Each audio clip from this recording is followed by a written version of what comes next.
ఈరోజు భారతదేశ ఉక్కు మహిళ, భారతదేశ మాజీ ప్రధాని శ్రీమతి ఇందిరాగాంధీ గారి యొక్క 107వ జయంతిని కదిరి కాంగ్రెస్ పార్టీగా మేమందరం కూడా ఈరోజు ఘనమైన నివాళి అర్పిస్తూ ఉన్నాం. శ్రీమతి ఇందిరాగాంధీ గారు ఈ భారతదేశానికి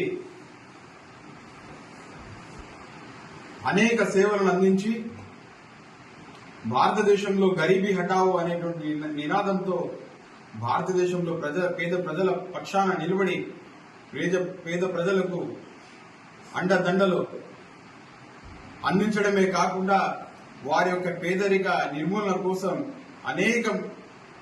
అనేకంగా ఆమె కృషి చేయడం అనేది ప్రతి ఒక్కరికి తెలుసు. ఇందిరాగాంధీ గారు అనేక సంస్కరణలు ఈ దేశంలో తీసుకొచ్చి పెద్ద పెద్ద భూస్వాముల దగ్గర నుంచి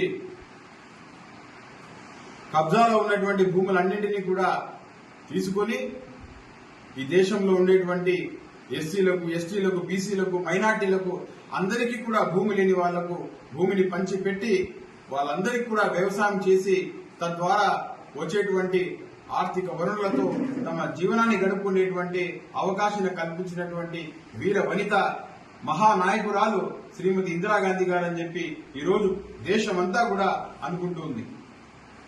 మరి ఇందిరాగాంధీ గారిని స్ఫూర్తిగా తీసుకొని దేశంలో ఉండేటువంటి రాజకీయ నాయకులు కావచ్చు, భారతదేశ పౌరులు కావచ్చు, ముందుకు వెళ్లాల్సినటువంటి అవసరం ఎంతైనా ఉందని చెప్పి నేను తెలియజేస్తున్నా. ఈ దేశానికి కాంగ్రెస్ పార్టీ అండదండలు ఉన్నాయి కాబట్టే ఈ దేశం ఈ రోజు కూడా సురక్షితంగా ఉందని చెప్పి తెలియజేస్తున్నా.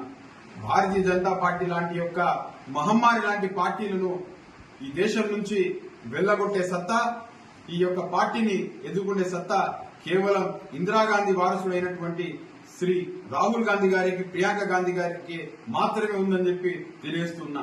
రాబోయే రోజుల్లో ఇందిరాగాంధీ గారి యొక్క ఆశయాలను కొనసాగిస్తూ రాబోయే రోజుల్లో రాహుల్ గాంధీ గారి యొక్క నాయకత్వంలో ఈ దేశానికి రాహుల్ గాంధీ గారు ప్రధానమంత్రి అవుతారని, ఇందిరాగాంధీ గారి యొక్క పరిపాలనను తిరిగి ఈ దేశంలో తీసుకొస్తామని చెప్పి తెలియజేస్తూ ఉన్నా.